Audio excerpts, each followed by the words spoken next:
Ναι, κύριε Τάκη, καλησπέρα. Γεια χαρά. Κύριε Τάκη. Ορίστε. Επειδή δεν σας βλέπω πολύ ορεξάτο.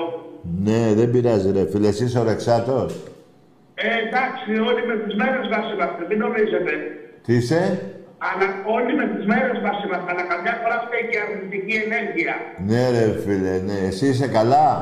Επειδή στέλνουν πολλοί διάφοροι και βρίζουν και καμιά φορά μπορεί να πλαστιμάνε κιόλας. Δεν πειράζει.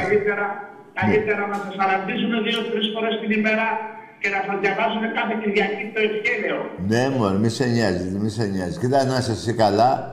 Να προσέχετε την αρνητική ενέργεια, κύριε Τάκη. Ναι, ναι. Εσύ την προσέχεις?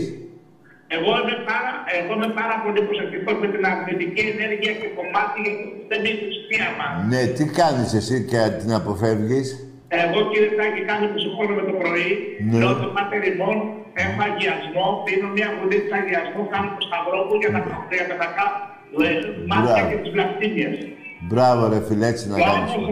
Και αν έχετε και ελιά από επιτάφιο και κεράκι εκεί στην εκπομπή, για αυτούς που παίρνουν ανάβετε σε όλη την εκπομπή για να μην σας κάνει το μάτι και κακή ενέργεια.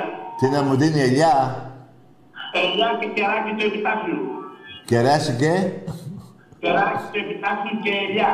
Άντε ρε φίλε. Ωραία, να είσαι καλά ρε φίλε μου. Σε όλη την εκπομπή και την αρνητική ενέργεια, γιατί βλέπω ότι πιάνετε το κεφάλι σας. Μπορεί το κεφάλι σας να επηρεάζεται από την αρνητική ενέργεια. Μωρέ, εντάξει. Τι να κάνω, δύο κεφάλια έχω, μία πιάνω το ένα, μία τ' άλλο. Συγγνώμη. Τίποτα, άστο, δεν το κατάλαβες. Να πηγαίνετε κάθε Κυριακή, να πηγαίνετε στην εκκλησία να σας διαβάζει ο Πάτερ, δεν ξέρω αν έχετε το ευχέλαιο, κύριε Τάκη, και να πίνετε αγιασμό. Ναι, ναι φίλε μου, ευχαριστώ πολύ για τις οδηγίες. Μπράβο. Και ο Θεός θα είναι μαζί σας. Και εσένα να είναι μαζί σου. Ο Θεός θα είναι μαζί σας και όπως σας είπα, να προσέχετε πάρα πολύ τις βλαστίκες. Ναι, και ναι. Υπάρχουν ώρες τα μεσημέρια από τη βλαστίκα γίνεται καθάρα. Πόρε φίλε μου, άντε να προσέχεις κι εσύ. Και γενικά. Εγώ έχω φυλαχτό από το Άγιο Όρος. Μπορώ να σας στείλω στο Άγιο Όρος το συγκεκριμένο ηγούμενο, να σας διαβάσει το φυλαχτό και να το έχετε πάνω σε 40 ημέρες.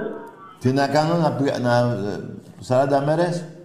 40 ημέρες. Μπορείτε να αγοράσετε ένα φυλαχτό να σας στείλω εγώ στο Άγιο Όρος. Εντάξει ρε φίλε μου. Το συγκεκριμένο ηγούμενο να το διαβάσει, να το κρατήσει 40 ημέρες και μετά να το φοράτε πάνω σας σαν φυλαχτό. Και πού να τον ευρώ τον ηγούμενο? Θα σας στείλω εγώ στον κύριο ηγούμενο Μιχαήλ. Καλά φίλε μου, ευχαριστώ πάντως. Είναι πολύ καλό να το ξέρετε αυτό, γιατί διώχνει την αρνητική ενέργεια και τα δαιμόνια. Εντάξει ρε φίλε, από πού να προσέξουμε, από παντού πρέπει να προσέχουμε. Ακριβώς, από παντού. Γι' αυτό κάθε